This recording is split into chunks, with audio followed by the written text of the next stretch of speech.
Hello students, जय हिंद। मेरा नाम है ओमजी पोरवाल और मैं अपने YouTube channel physics bye Omji Porwal में आपका बहुत बहुत स्वागत करता हूं।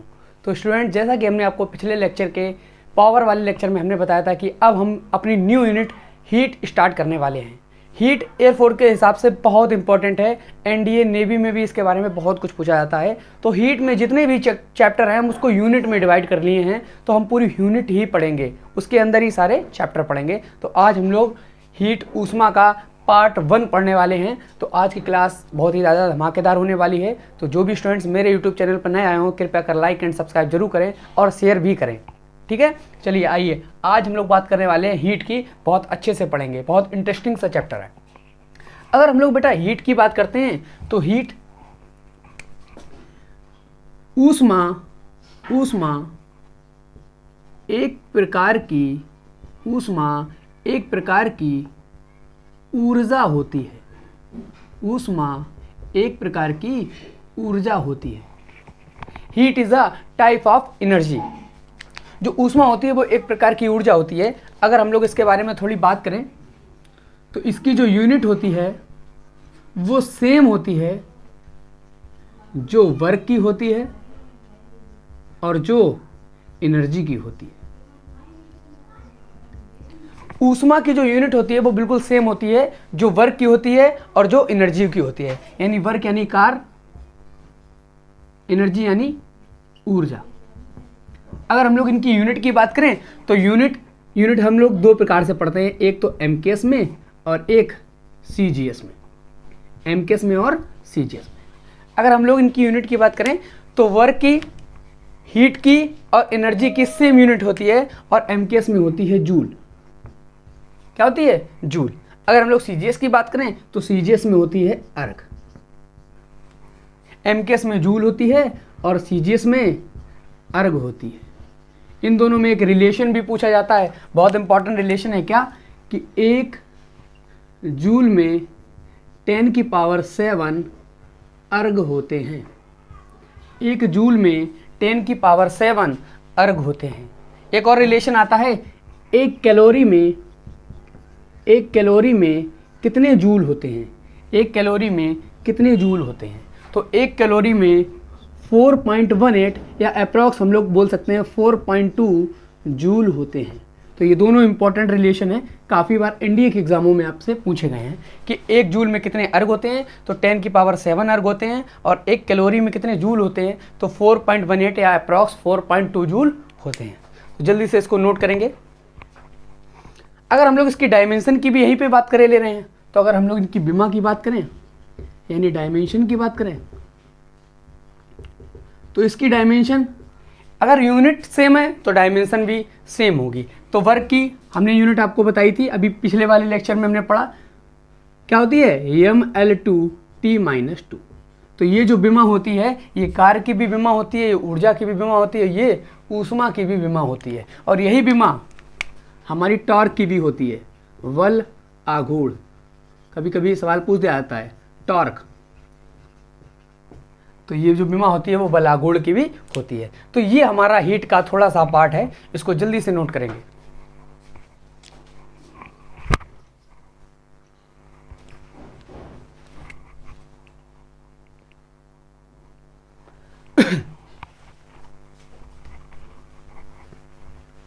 बेसिकली अगर हम लोग हीट की बात करते हैं तो हीट का जो फ्लो होता है वो हमेशा हाई टेम्परेचर से लो टेम्परेचर की ओर होता है। यानी अगर हम लोग हीट के फ्लो की बात करें, हीट का फ्लो, तो हीट का फ्लो हमेशा कहाँ होता है? हाई टेम्परेचर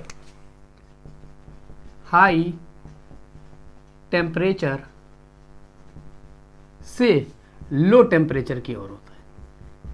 हीट का फ्लो हमेशा हाई टेम्परेचर से लो टेम्परेचर की ओर होता है। यानी हीट का, ऊष्मा का जो फ्लो होता है वो उच्च तापमान से निम्न तापमान की ओर होता है।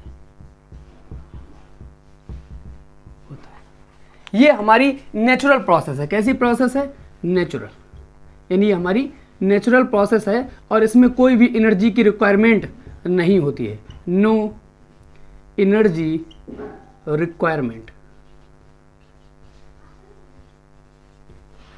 यानी ऊष्मा का जो फ्लो होता है वो हमेशा उच्च तापमान से निम्न तापमान की ओर होता है, और ये जो प्रोसेस होती है नेचुरल प्रोसेस होती है और इसमें कोई एनर्जी की रिक्वायरमेंट नहीं होती है। जैसे हम एग्जांपल मान के चलते हैं, एग्जांपल अगर हम लोग लेते हैं एक लोहे की रॉड का, तो हम लोग एक लोहे की रॉड लेंगे और उसको एक साइड से हम गर्म करेंगे। तो हमने उसको हीट दी, तो हीट जहाँ पर हमने दी वहाँ उसका हाई टेम्परेचर था। क्या था? High temperature. थोड़ी देर बाद हम देखते हैं कि वो जो पूरी रॉड है आयरन की वो पूरी गर्म हो जाती है। तो हीट का फ्लो हमेशा हाई टेम्परेचर से लो टेम्परेचर की ओर होता है, और ये कैसी प्रोसेस होती है? नेचुरल प्रोसेस होती है। इसमें हम कुछ नहीं करते हैं और कोई हम बाहर से एनर्जी का भी इस्तेमाल नहीं करते हैं, तो ये नो एनर्जी रिक्वायरमेंट होती है। अगर हीट का फ्लो हम लो टेम्परेचर से कहाँ करना चाहें? हाई टेम्परेचर करना चाहें, यानी अगर हम लोग हीट का फ्लो लो टेम्परेचर से उल्टा करना चाहें, लो टेम्परेचर यानी निम्न तापमान से कहाँ करना चाहें? उच्च तापमान की ओर। तो अगर हम लोग हीट का फ्लो निम्न तापमान से उच्च तापमान की ओर करेंगे तो ये एक बेटा आर्टिफिशियल प्रोसेस है। कैसी प्रोसेस है? आर्टिफिशियल प्रोसेस है, यानी इसमें एनर्जी की रिक्वायरमेंट होगी, एनर्जी रिक्वायरमेंट।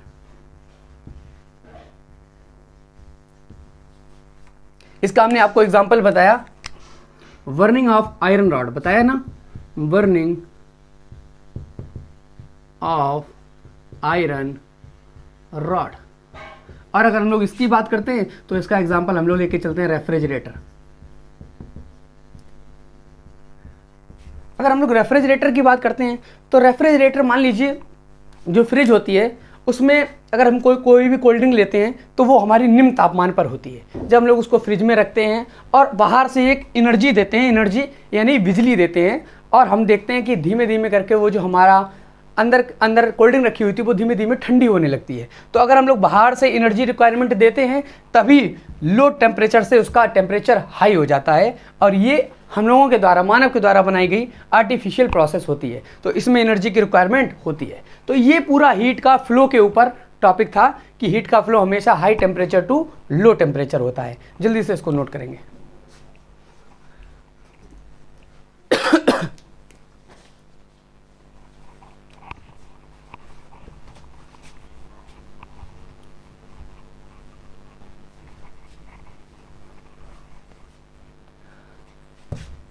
अब हम लोग बात करेंगे टेम्परेचर।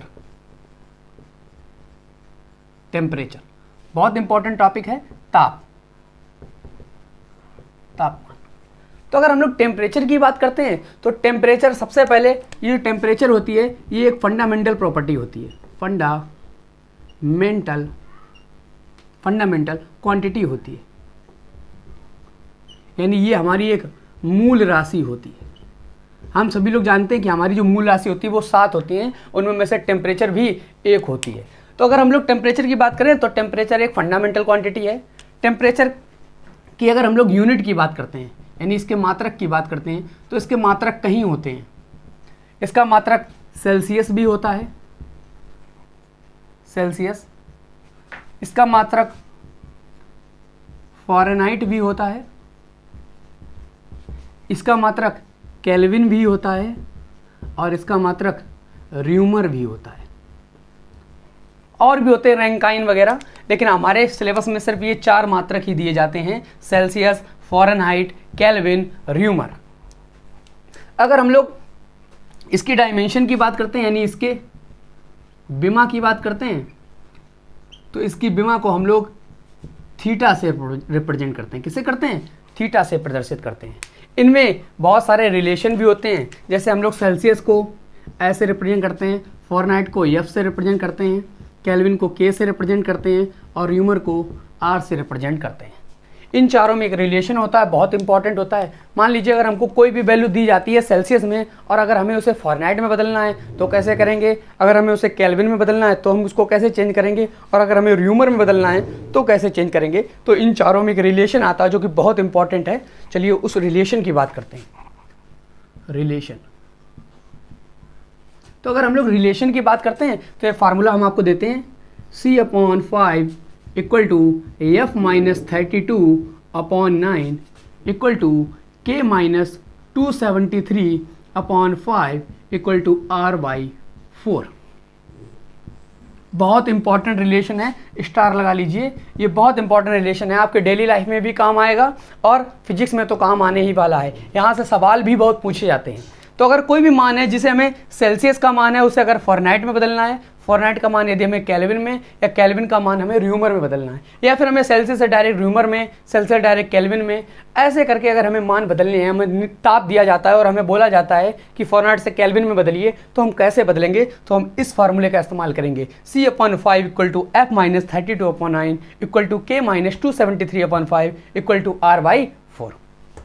चलिए देखिए, इसके ऊपर हम थोड़े प्रश्न भी आपको बताते हैं, कुछ मान देते हैं और आपको उसमें सेल्सियस से फ़ारेनहाइट में, या फ़ारेनहाइट से केल्विन में, या केल्विन से र्यूमर में बदलना है। ठीक है,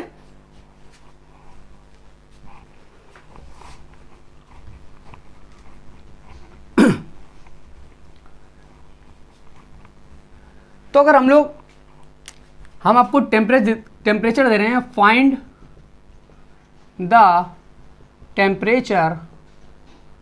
the temperature in kelvin and Fahrenheit. हम आपको कुछ टेम्परेचर देंगे और आपको उनको केल्विन में मान ज्ञात करना है और फ़ारेनहाइट में मान ज्ञात करना है। तो अगर हम आपको पहला टेम्परेचर देते हैं 0 डिग्री सेंटीग्रेड, ये 0 डिग्री सेल्सियस है, इसे आपको केल्विन में और फ़ारेनहाइट में चेंज करना है। जल्दी से इसको चेंज करके बताएंगे।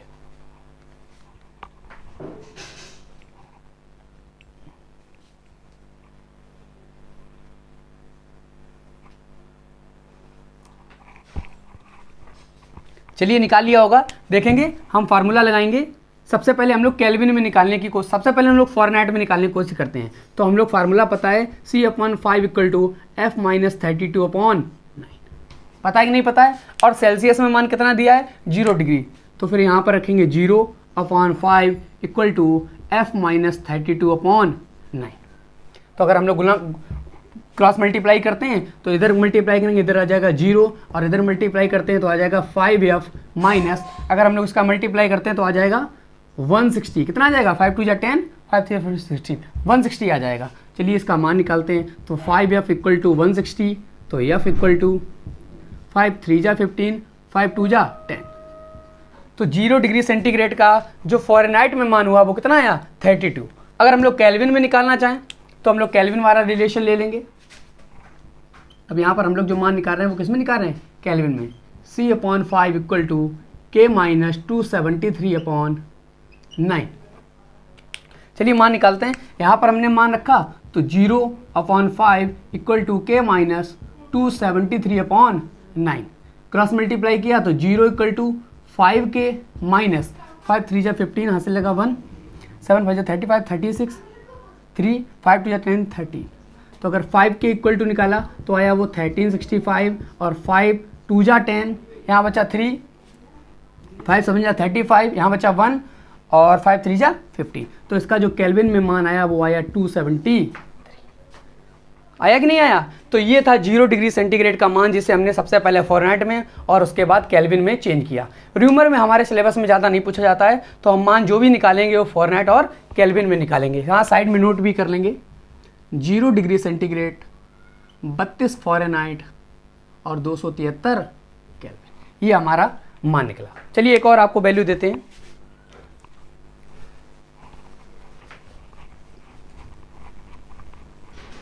अगर हमने आपको वैल्यू दी 100 डिग्री सेंटीग्रेड, 100 डिग्री सेल्सियस, तो ये आपकी वैल्यू है। आपको इसमें केल्विन में और फ़ारेनहाइट में ज्ञात करना है, तो जल्दी से ज्ञात करेंगे।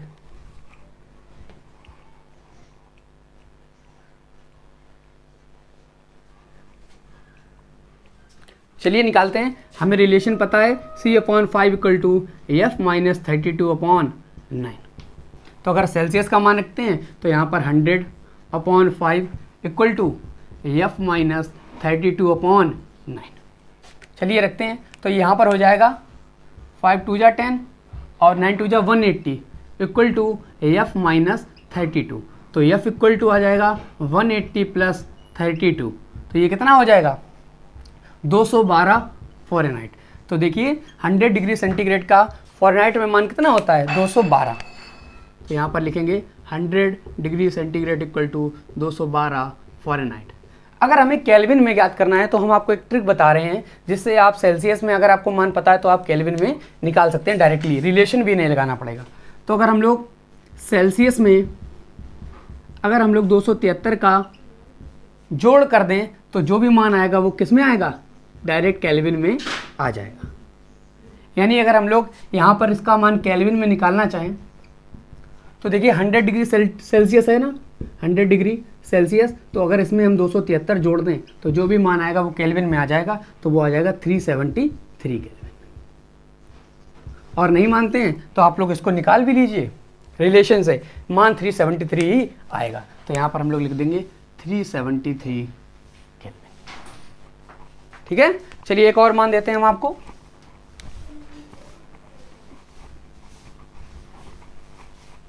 एक हम और टेम्परेचर देते हैं आपको 25 डिग्री सेंटीग्रेड,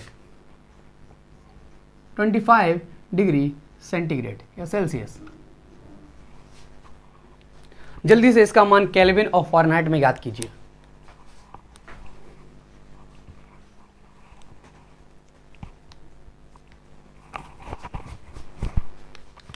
चलिए फिर से रिलेशन लगाते हैं, C/5 इक्वल टू F-32/9। तो C का मान दिया है 25/5 इक्वल टू F-32/9। 5 5 जा 25, तो 9 5 जा आ गया 45 माइनस F-32, तो F इक्वल टू आ गया 45 प्लस 32। तो फ़ारेनहाइट में कितना आ गया 527,437। तो 25 डिग्री सेंटीग्रेड का फ़ारेनहाइट में मान कितना होता है 77 फ़ारेनहाइट। तो 25 डिग्री सेंटीग्रेड का फ़ारेनहाइट में मान आ गया 77। अगर हम इसे केल्विन में निकालें तो हमने आपको बताया है 25 डिग्री सेंटीग्रेड में अगर हम 273 जोड़ देंगे तो जो भी मान आएगा वो किस में आ जाएगा, केल्विन में। तो 538 729 290, तो ये आ गया केल्विन में। चाहो तो रिलेशन लगा लो, चाहो तो डायरेक्ट लगा दो। तो अगर हम लोग लिखते हैं तो ये आ गया 298 केल्विन। अब स्टूडेंट्स आपको निकालना आ गया होगा कि अगर कोई भी मान सेल्सियस में दिया जाए या फ़ारेनहाइट में दिया जाए, केल्विन में दिया जाए, तो आप डायरेक्ट इनका रिलेशन लगा के आप तापमानों को बदल सकते हैं, सेल्सियस का, फ़ारेनहाइट का, केल्विन का। एक और हम आपको देखते हैं टेम्परेचर, जल्दी से ज्ञात करके बताइएगा।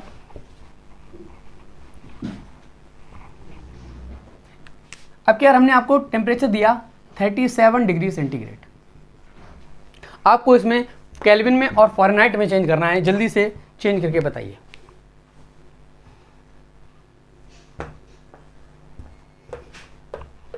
जल्दी से इस वीडियो को शेयर भी कर दीजिए अपने दोस्तों में। चलिए इसका सेल्सियस में मान निकालते हैं। 37/5 इक्वल टू F-32/9। तो इसका यहाँ पर क्रॉस मल्टीप्लाई करते हैं। 9 7 63 कितनी हाथ से लगा 6, 9 3 18, 6 24, 243, 5F माइनस 160। तो 5F इक्वल टू 160 को इधर प्लस करेंगे तो ये हो जाएगा 3 6 4 10, 2 और 1 3 और 1 4। तो इसको काटेंगे तो 5 40 और यहाँ बचा, सॉरी कुछ गड़बड़ हो गया, 9 9 7 13 यहाँ से लगा 3 6 9 27 से लगा 3 27 7 6 13 33 333 आएगा बेटा। तो 5F इक्वल टू 333 प्लस 160। तो 5F इक्वल टू 36394। आप काटेंगे 5M 45, यहाँ बचा 4, तो ये हो गया 5 40, यहाँ बचा 3 5 का 30। तो ये फ़ारेनहाइट में मेन आया 37 डिग्री सेंटीग्रेड का आया हमारे पास 98.6 फ़ारेनहाइट।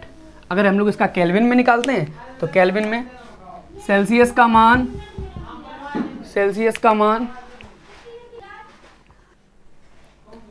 तो अगर हम लोग सेल्सियस का मान 273 में जोड़ देंगे तो ये हमारा डायरेक्ट केल्विन में आ जाएगा। तो जोड़ते हैं 7 3 10 और 11 और 310, तो ये आ गया केल्विन। तो ये आ गया 310 केल्विन। जल्दी से इसको नोट करेंगे।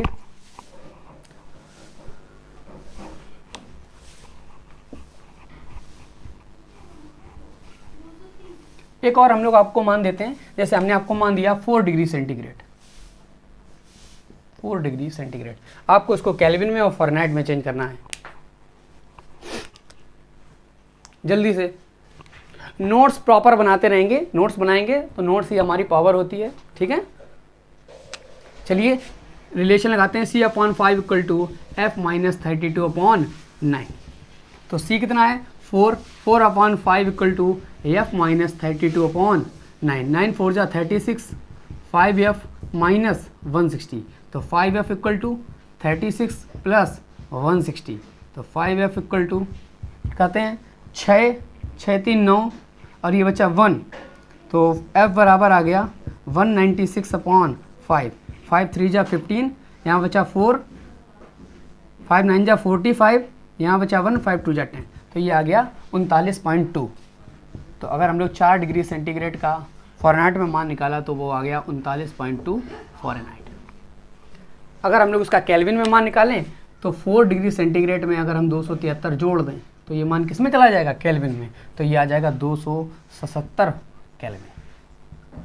यानी 4 डिग्री सेंटीग्रेड का इसमें होता है केल्विन मान होता है 277 केल्विन। बहुत इंपॉर्टेंट है, ये सारे मान आपके कोई ना कोई एग्जाम में पूछे गए हैं, इसीलिए हम इनको पूरा पूरा आपको बता रहे हैं, ठीक है।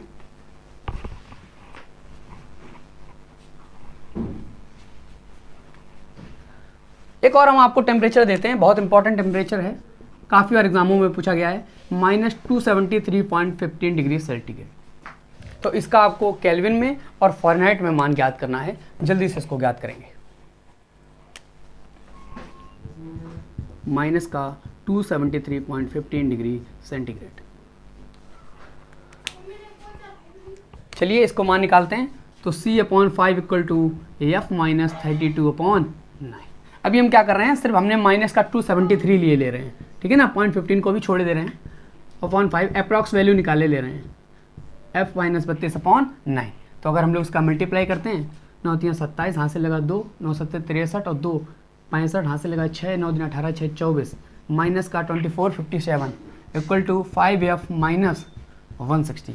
अगर हम लोग यहाँ पर 160 का प्लस करेंगे तो फिर प्लस इधर आ जाएगा, माइनस का इधर आ जाएगा प्लस में, तो इसको घटाएंगे 7, और यहाँ 15 हो जाएगा, 15 में से 6 गया, 9 बचा, यहाँ हो जाएगा 3 3 में से 1 गया 2, यानी ये आ गया माइनस का 2297।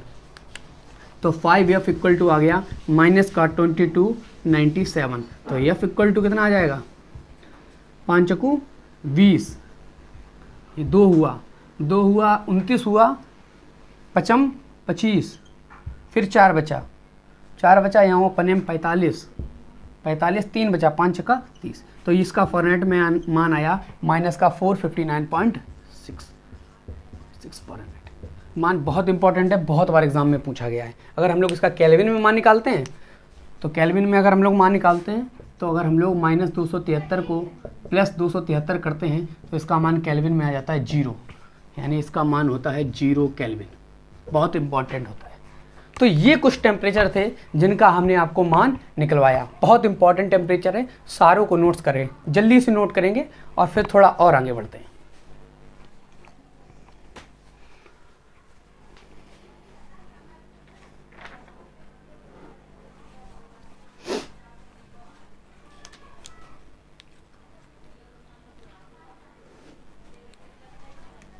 चलिए,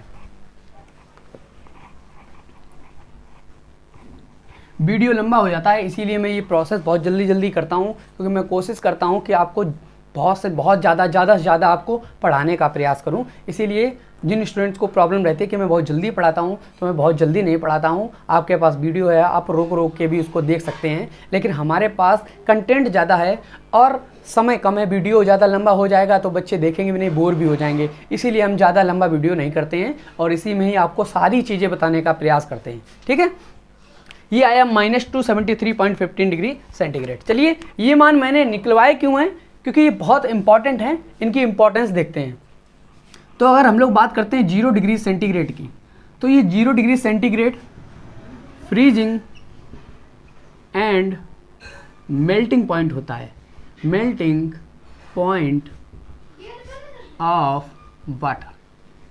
यानी कोई भी वाटर 0 डिग्री सेंटीग्रेड पर फ्रीज करना और मेल्ट करना स्टार्ट कर देता है। अगर हम लोग बात करते हैं 100 डिग्री सेंटीग्रेड की, तो 100 डिग्री सेंटीग्रेड होता है boiling point of water, boiling point of water. यानी अगर हम लोग 100 डिग्री सेंटीग्रेड टेम्परेचर की बात करते हैं तो यहाँ पर कोई भी द्रव जो पानी है वो उबलना स्टार्ट कर देता है। अगर हम लोग 25 डिग्री सेंटीग्रेड की बात करते हैं तो ये होता है हमारा room temperature, at room temperature. क्या होता है? Room temperature. अगर हम लोग 37 डिग्री सेंटीग्रेड की बात करते हैं, ये बहुत इंपॉर्टेंट है, इसके बारे में बहुत पूछा गया एग्जामों में, एयरफोर्स के एग्जाम का तो ये फेवरेट प्रश्न है। 37 डिग्री सेंटीग्रेड होता है human body temperature. 37 degree centigrade होता है ह्यूमन बॉडी टेम्परेचर। अगर हम लोग बात करते हैं 4 डिग्री सेंटीग्रेड की, 4 डिग्री सेंटीग्रेड की, तो 4 डिग्री सेंटीग्रेड वो तापमान होता है जिस पर पानी का जो डेंसिटी होता है वो सबसे हाई होता है, यानी पानी का जो घनत्व होता है वो सबसे उच्च होता है, यानी वाटर डेंसिटी हाई। तो अगर जिसका घनत्व ज़्यादा होता है तो उसका वॉल्यूम सबसे कम होता है, एंड वॉल्यूम लो। बहुत फेवरेट प्रश्न है एयरफोर्स का कि 4 डिग्री सेंटीग्रेड पर पानी का घनत्व सबसे उच्च होता है और उसका आयतन सबसे निम्न होता है। अगर हम लोग बात करते हैं माइनस का 273.15 की, तो ये एब्सोल्यूट जीरो टेम्परेचर होता है। एब्सोल्यूट जीरो टेम्परेचर या एब्सोल्यूट ओ टेम्परेचर बोला जाता है इसे। इसको हम लोग बोलते हैं परम शून्य ताप। क्या बोला जाता है? परम शून्य ताप। ठीक है ना। इसका मान फॉरेनहाइट में बहुत बार पूछा गया है, -459.6 होता है, और सबसे इंपॉर्टेंट कि इसका मान केल्विन में 0 केल्विन होता है। तो ये सारे मान, इनका मतलब क्या था, इनकी इंपॉर्टेंस क्या था, वो हमने आपको सारी चीज़ें बता दी हैं। तो बहुत जल्दी से इसको नोट्स करेंगे और थोड़ा आगे बढ़ेंगे।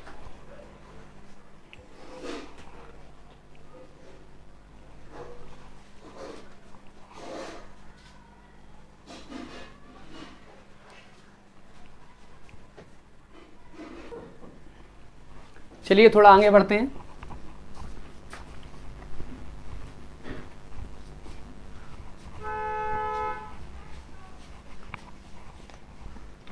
इससे रिलेटेड बहुत सारे प्रश्न आते हैं। खैर ये भी प्रश्न थे, लेकिन इससे इंपॉर्टेंट भी प्रश्न आते हैं। देखिए हम आपको वो बताते हैं। जैसे हम आपको एक प्रश्न देते हैं, concept number 1,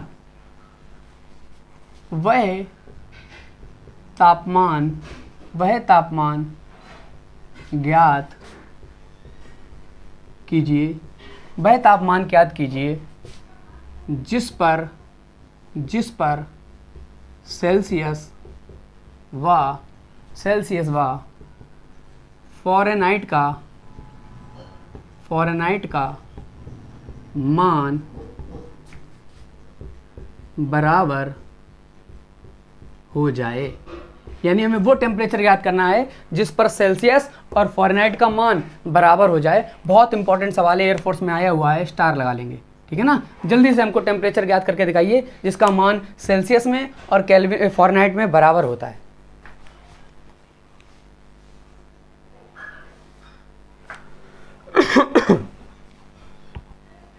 find the temperature which having same in Celsius और फ़ारेनहाइट। जल्दी से याद करेंगे। तो हमें कुछ नहीं करना है, बस हमें इसके रिलेशन के बारे में जानना है। और हमने आपको रिलेशन बताया। रिलेशन क्या बताया है? C/5 = F - 32/9। यही सेल्सियस और फ़ारेनहाइट में रिलेशन होता है। ठीक है ना। हम आपको फार्मूला बता चुके हैं। अब वो कह रहा है हमें वो टेम्परेचर ज्ञात करना है जहां पर सेल्सियस और फ़ारेनहाइट का मान बराबर हो जाए। यानी सेल्सियस का मान किसके बराबर हो जाना चाहिए? फ़ारेनहाइट का मान। तो हमने सेल्सियस को मान लिया x/5 = फ़ारेनहाइट का मान भी मान लिया x - 32/। देखिए दोनों वैल्यू को हमने बराबर ले लिया। चलिए थोड़ा रिलेशन निकालते हैं। तो 9x = 5x - 160। तो अगर 9 5x माइनस 160। तो अगर हम लोग इसको इधर लाते हैं तो ये हो जाएगा 4x इक्वल टू माइनस का 160, तो 4 से काटेंगे तो x बराबर -40 डिग्री। तो -40 डिग्री वो तापमान है जिसका मान सेल्सियस में और फ़ारेनहाइट में बराबर होता है। जैसे अगर हम लोग सेल्सियस की बात करते हैं तो सेल्सियस में इसका मान कितना होता है -40 डिग्री, और फ़ारेनहाइट में भी -40 डिग्री। अगर हम लोग इसका मान केल्विन में निकालें तो केल्विन में निकालने के लिए क्या करना पड़ेगा, इसमें 273 को जोड़ना पड़ेगा। तो -40 प्लस 273 इक्वल टू, तो हमें इसको पहले घटाना पड़ेगा, तो इसको इससे घटाएंगे तो यहाँ पर आ जाएगा 3 और 7 में से 4 गया 3, यहाँ बचा 2 और ये प्लस का, तो ये मान जो आएगा वो आएगा केल्विन में। तो यानी ये आ गया 233 केल्विन। तो ये वो मान है जिसका मान सेल्सियस और फ़ारेनहाइट में बराबर होता है। कितना होता है उसका तापमान -40 डिग्री। चलिए थोड़ा और आगे बढ़ते हैं।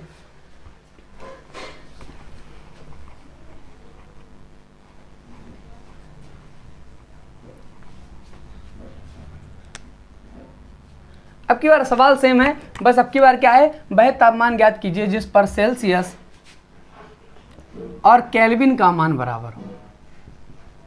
ये भी बहुत बार एग्जाम में पूछा गया है कि वह तापमान ज्ञात कीजिए जिस पर सेल्सियस व केल्विन का मान बराबर हो। तो हमें कुछ नहीं करना है, सेल्सियस और केल्विन में रिलेशन देखना है। तो C/5 equal to K minus 273/9। फिर से चलिए इक्वल करते हैं। तो C किसके बराबर होना चाहिए, K के बराबर होना चाहिए। तो चलिए रखते हैं। तो C का मान x/5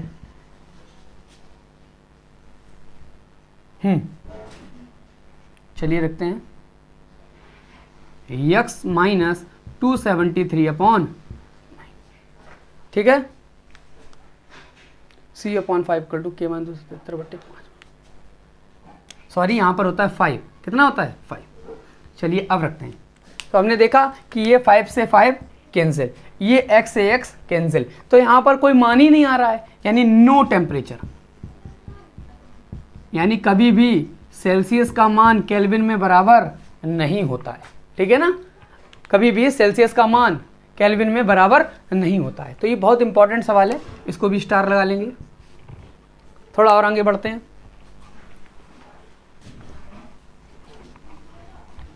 सवाल फिर से सेम है। अब की बार सेल्सियस और फ़ारेनहाइट का देख चुके हैं, अब की बार हम लोग देखेंगे ऐसा मान ज्ञात कीजिए जिसका मान फ़ारेनहाइट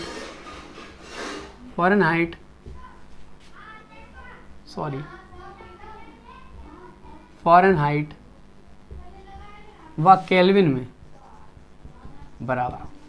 यानी अब हमें वो टेम्परेचर ज्ञात करना है जिसका मान फ़ारेनहाइट व केल्विन में बराबर हो जाए। चलिए देखते हैं। तो हम जानते हैं relation F minus 32/9 equal to K minus 273/5। और अब की बार हमें फ़ारेनहाइट और केल्विन का मान बराबर करना है, यानी जो हमारी शर्त दी गई है वो दी गई है फ़ारेनहाइट और केल्विन का मान बराबर करना है। तो चलिए रखते हैं। तो x minus 32/9 equal to x minus 273/5। जल्दी से इसको सॉल्व करेंगे।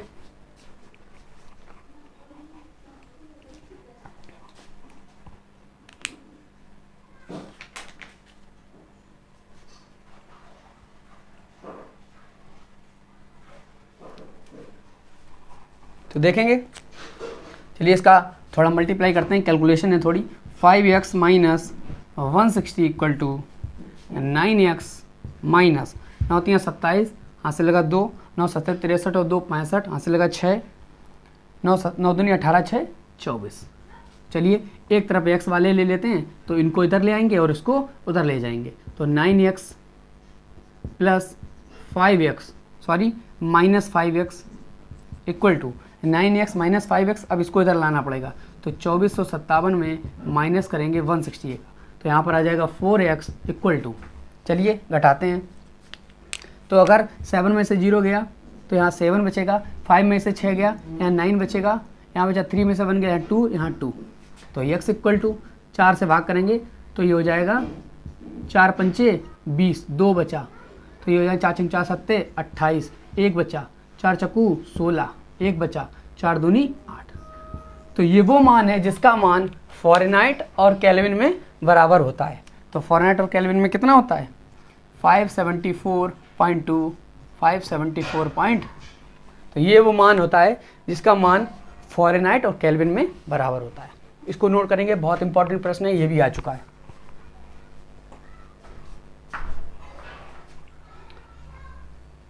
तो स्टूडेंट्स, मैंने आपको सारे प्रकार के सवाल करा दिए हैं जिससे रिलेटेड ताप से संबंधित सवाल आता है। तो ये सवालों को बहुत अच्छे से पढ़ेंगे, ठीक है ना। एक और हम आपको सवाल देते हैं।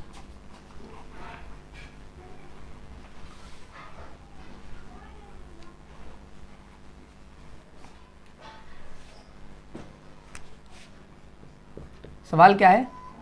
किसी पिंड का तापमान 70 डिग्री सेल्सियस है, तो इस तापमान को फ़ारेनहाइट व केल्विन में ज्ञात कीजिए। किसी पिंड का तापमान 70 डिग्री सेल्सियस है, तो इस तापमान को फ़ारेनहाइट व केल्विन में ज्ञात कीजिए। जल्दी से इसको रिलेशन लगा के जल्दी से इसको ज्ञात करेंगे।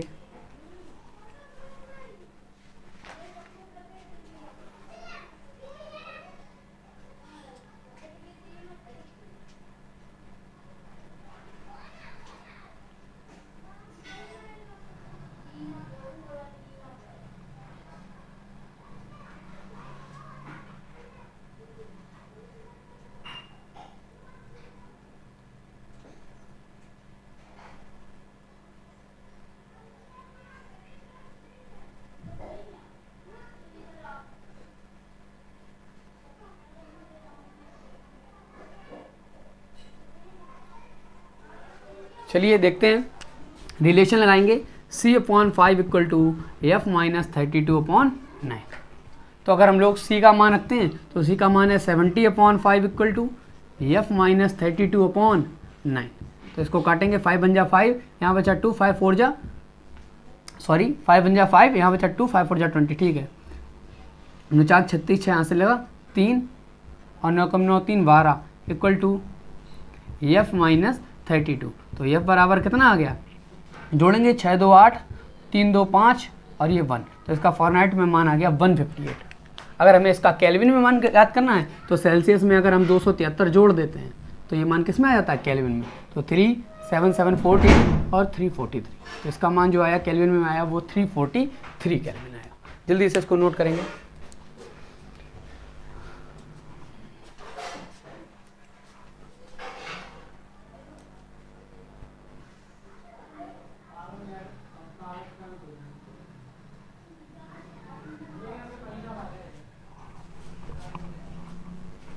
तो ये स्टूडेंट्स ताप से रिलेटेड सवाल थे। और ताप से रिलेटेड एक चीज़ और हमको पढ़नी है जिसको हम लोग बोलते हैं चेंज इन टेम्परेचर, यानी ताप परिवर्तन। तो अब हम लोग बात करने वाले हैं ताप परिवर्तन की, कि ताप परिवर्तन होता क्या है, चेंज इन टेम्परेचर होता क्या है। तो हेडिंग डालेंगे change in temperature. Change in temperature, यानी अब हम लोग बात करने वाले हैं ताप परिवर्तन की। ताप परिवर्तन, इसे हम सबसे पहले डेल टी से रिप्रेजेंट करते हैं। किससे रिप्रेजेंट करते हैं? डेल टी से। ये डेल टी होता क्या है? डेल टी होता है T final minus T initial, यानी ताप का जो फाइनल मान है उसमें में से यदि हम इनिशियल मान घटा दें तो हमारा वो ताप परिवर्तन आ जाता है। जैसे थोड़ा लिखते हैं, किसी भी बॉडी का अंतिम मान व प्रारंभिक मान, किसी भी बॉडी का अंतिम मान व प्रारंभिक मान उसका ताप परिवर्तन कहलाता है। इसी को हम लोग चेंज इन टेम्परेचर बोलते हैं। और इसका एक रिलेशन भी होता है सेल्सियस में, फ़ारेनहाइट में, केल्विन में और ह्यूमर में, जैसा हमने टेम्परेचर में पढ़ा था। तो देखिए वो टेम्परेचर क्या होता है, del C upon 5 equal to del F upon 9 equal to del K by 5 equal to del R by. तो ये डेल का मतलब होता है ये चेंज इन टेम्परेचर सेल्सियस में, ये चेंज इन टेम्परेचर फ़ारेनहाइट में, ये चेंज इन टेम्परेचर केल्विन में और ये चेंज इन टेम्परेचर ह्यूमर में। तो ये रिलेशन होता है, बहुत इंपॉर्टेंट रिलेशन होता है, जल्दी से इसको नोट करेंगे।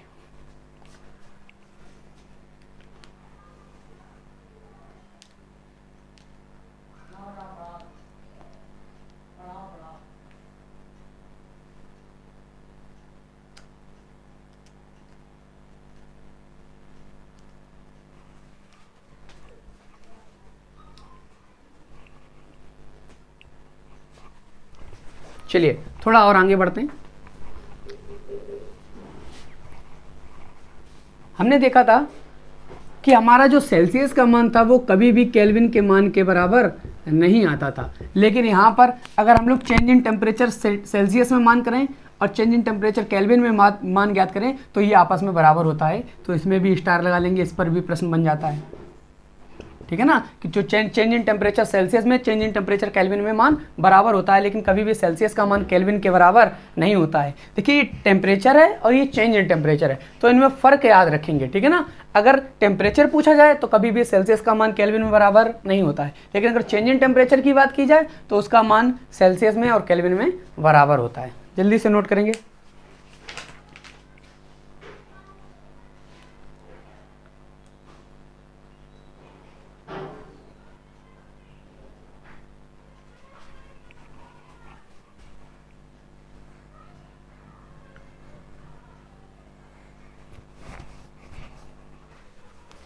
एक इसके ऊपर प्रश्न भी देखते हैं। यदि कोई बॉडी 10 डिग्री सेंटीग्रेड से 70 डिग्री सेंटीग्रेड तक गर्म की जाती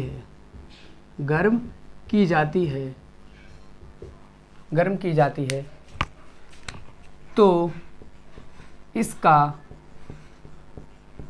ताप परिवर्तन फ़ारेनहाइट में व केल्विन में ज्ञात कीजिए।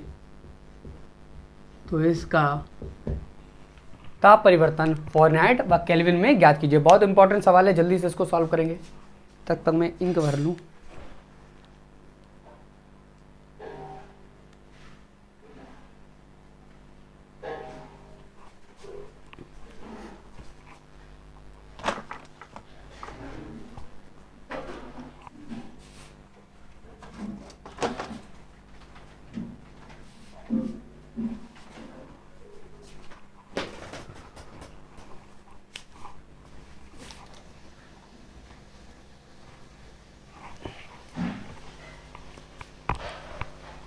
यदि कोई बॉडी 10 डिग्री सेंटीग्रेड से 70 डिग्री सेंटीग्रेड तक गर्म की जाती है तो इसका ताप परिवर्तन फ़ारेनहाइट व केल्विन में ज्ञात कीजिए। जल्दी से ज्ञात करेंगे।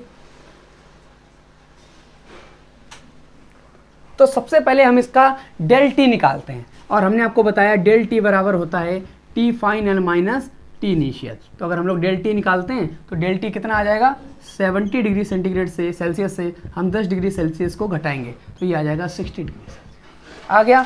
अब वो हमसे कह रहा है कि इसका मान फ़ारेनहाइट व केल्विन में ज्ञात कीजिए। तो हम रिलेशन लगा देंगे del C upon 5 equal to del F upon 9, और डेल सी का मान दिया 60 डिग्री सेंटीग्रेड, तो 5 अपॉन डेल एफ अपॉन 9, तो 5 बन जा 5, 5 2 जा 10, 9 2 जा 18, यहाँ बचा 9 1 9 1 10।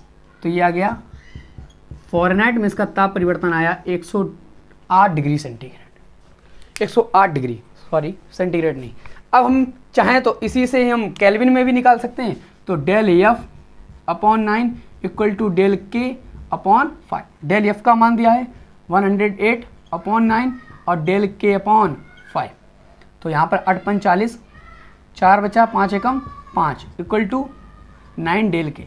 तो अगर हम लोग इसका 9 से नुछाक 54, तो फिर ये आ गया डेल के, यानी ताप परिवर्तन केल्विन में आ गया 60 डिग्री। कितना आ गया? तो ये तो था हमारा प्रश्न जो कि था ताप परिवर्तन के ऊपर। जल्दी से इसको नोट करेंगे।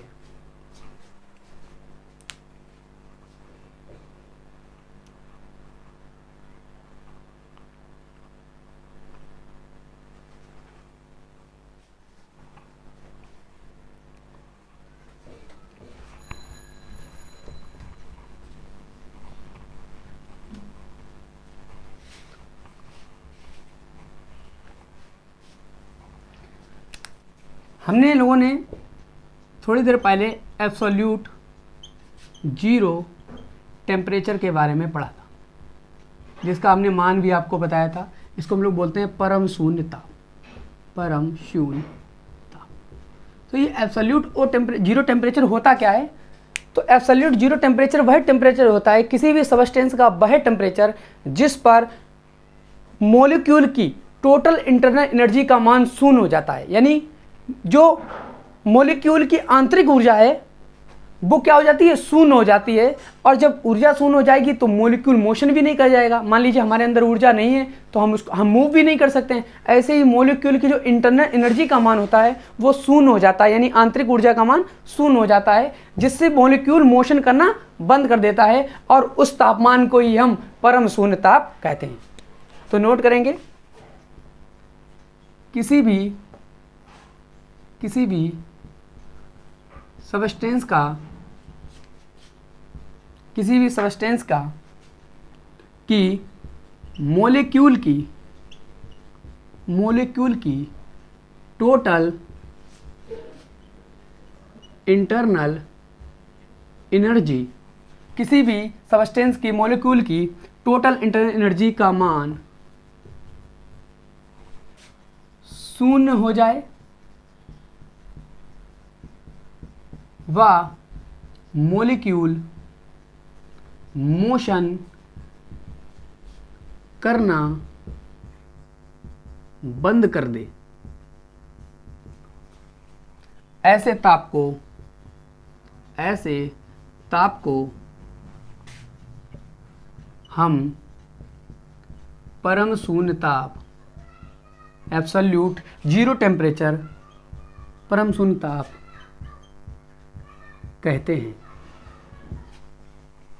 तो फिर कोई भी सबस्टेंस की अगर आंतरिक ऊर्जा का मान, पूर्ण आंतरिक ऊर्जा का मान शून्य हो जाए और अणु गति करना बंद कर दें तो ऐसे ताप को हम लोग परम शून्य ताप कहते हैं। और हमने आपको ये ताप बताया भी है, वो होता है -273.15 डिग्री सेल्सियस। और हमने इसका फ़ारेनहाइट में भी मान आपको बताया है, -459.6 फ़ारेनहाइट।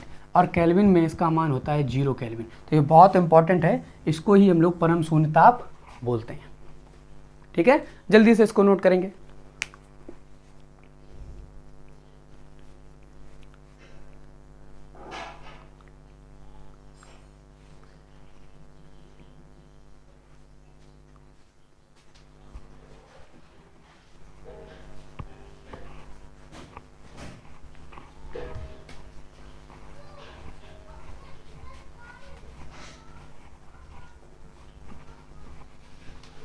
चलिए अब हम लोग थोड़ा आगे बढ़ते हैं और एक चीज़ और आती है इसमें, जिसका हम लोग बात करते हैं त्रिक बिंदु। इसको हम लोग बोलते हैं ट्रिपल पॉइंट।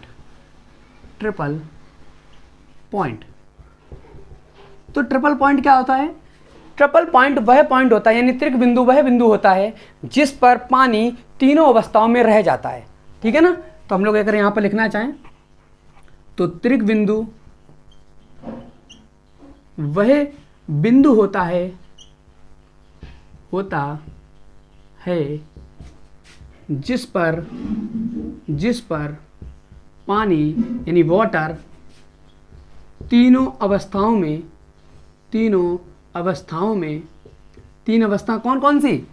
पहली सॉलिड, दूसरी लिक्विड और तीसरी गैस। यानी त्रिक बिंदु वह बिंदु होता है जिस पर पानी तीनों अवस्थाओं में रह सकता है। ऐसे तापमान को हम क्या बोलते हैं? त्रिक बिंदु बोलते हैं। त्रिक बिंदु बोलते हैं। यानी ट्रिपल पॉइंट हमारा वह पॉइंट होता है जिस पर पानी तीनों अवस्थाओं सॉलिड, लिक्विड, गैस में रह सकता है। अगर हम लोग इसके तापमान की बात करते हैं तो 0 डिग्री सेंटीग्रेड, 32 फ़ारेनहाइट और 273 केल्विन, ये वह टेम्परेचर होता है जिस पर पानी तीनों अवस्थाओं में रह सकता है, सॉलिड, लिक्विड और गैस पर। जल्दी से इसको नोट करेंगे।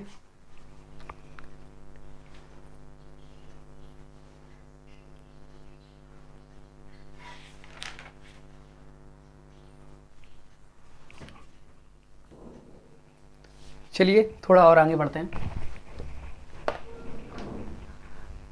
अब हम लोग बात करने वाले हैं थर्मोमीट्री की। किसकी बात करने वाले हैं? थर्मोमीट्री यानी तापमिति की। तो हेडिंग डालेंगे थर्मोमीट्री। थर्मोमीट्री क्या होता है? तापमिति, यानी study of thermometer, study of thermometer is called thermometry. यानी जिसमें हम ताप, टेम्परेचर, थर्मोमीटर के बारे में पढ़ते हैं, ऐसी कंडीशन को हम लोग थर्मोमेट्री बोलते हैं। ऐसी स्टडी को हम लोग क्या बोलते हैं? थर्मोमेट्री। तो आपको थर्मोमेट्री में सारे थर्मोमीटर के बारे में पता चल जाएगा। तो हेडिंग डालेंगे, thermometer, thermometer.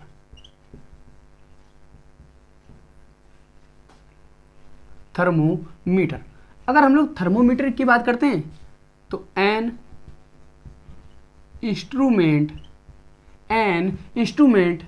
Use to major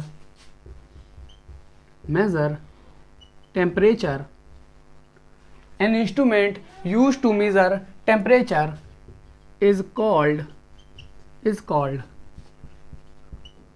thermometer. उसे हम लोग क्या बोलते हैं? थर्मोमीटर बोलते हैं।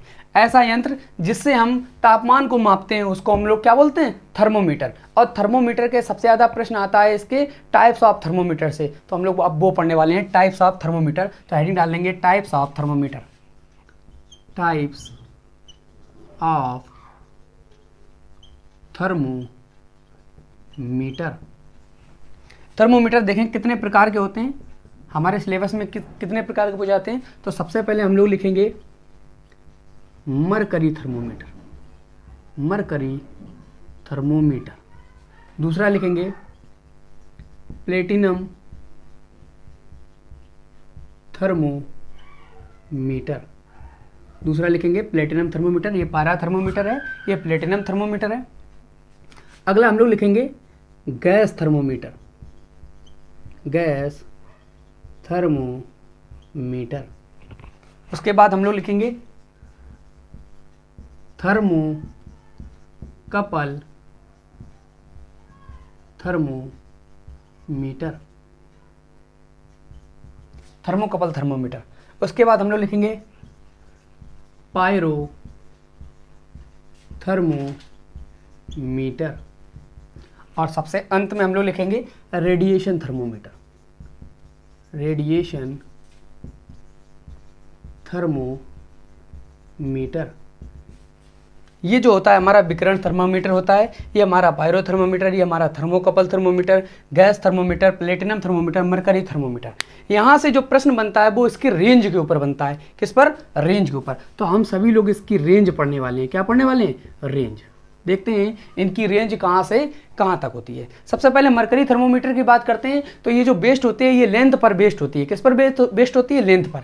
और इसकी जो रेंज होती है वो -200 डिग्री सेंटीग्रेड से, सॉरी -30 डिग्री सेंटीग्रेड से 300 डिग्री सेंटीग्रेड तक होती है। जल्दी से इसको नोट करेंगे। मरकरी थर्मोमीटर की जो रेंज होती है वो -30 डिग्री सेंटीग्रेड से 300 डिग्री सेंटीग्रेड तक होती है। अब बात करते हैं प्लेटिनम थर्मोमीटर की। तो प्लेटिनम थर्मोमीटर की जो रेंज होती है वो -30 डिग्री सेंटीग्रेड से 1200 डिग्री सेंटीग्रेड तक होती है। कहाँ से होती है? -30 डिग्री सेंटीग्रेड से 1200 डिग्री सेंटीग्रेड तक होती है। अगर हम लोग गैस थर्मोमीटर की बात करते हैं, सॉरी -30 लिख दिया, -200 डिग्री सेंटीग्रेड से 1200 डिग्री सेंटीग्रेड तक होती है। अगर हम लोग गैस थर्मोमीटर की बात करते हैं तो इसकी जो रेंज होती है वो -200 डिग्री सेंटीग्रेड से 1500 डिग्री सेंटीग्रेड तक होती है। इसमें दो होती हैं। अगर हम लोग -268 से 500 तक की बात करें तो ये हीलियम के लिए होती है, और अगर हम लोग -268 से 1500 तक की बात करें तो ये हमारी हाइड्रोजन के लिए होती है। किसके लिए होती है? नाइट्रोजन के लिए होती है। ठीक है, तो ये दोनों इसमें गैसें मापी जाती हैं, हीलियम और नाइट्रोजन। अगर हम लोग थर्मोकपल थर्मोमीटर की बात करते हैं तो ये होता है -200 डिग्री सेंटीग्रेड से 1600 डिग्री सेंटीग्रेड, ये इसकी रेंज होती है। जल्दी से नोट करेंगे।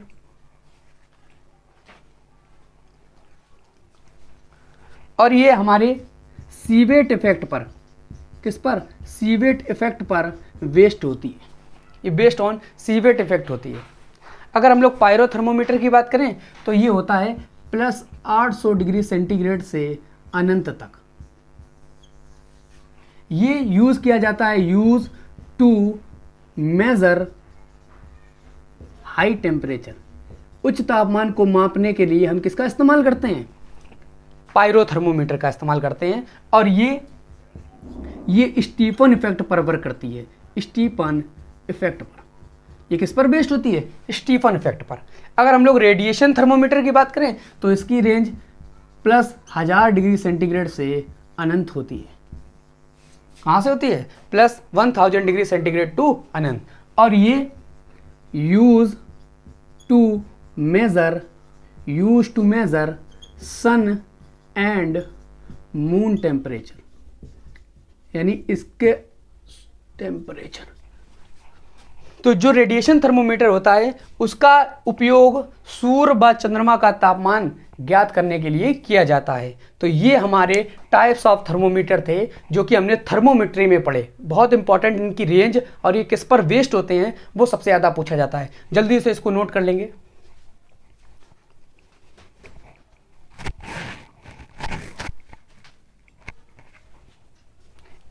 एक और रह जाता है, थोड़ा यहां पर लिख देते हैं, doctor thermometer. Doctor thermometer main बात आती है कि जो हम ज़्यादा उपयोग करते हैं वो होता है डॉक्टर तापमापी। तो अगर हम लोग डॉक्टर तापमापी की बात करते हैं तो इसकी जो रेंज होती है वो होती है 96 फ़ारेनहाइट से 110 फ़ारेनहाइट तक। ये हमारे डॉक्टर थर्मोमीटर की रेंज होती है, यानी डॉक्टर तापमापी की रेंज होती है। एक और प्रश्न पूछा जाता है,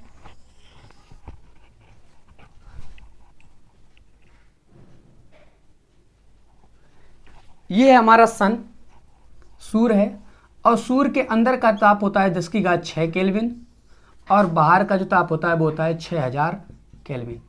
ठीक है ना, तो ये भी कभी कभी पूछ दिया जाता है, इसको भी नोट कर लेंगे। ये सारे प्रश्न हैं आपके, ठीक है, जल्दी से नोट करेंगे।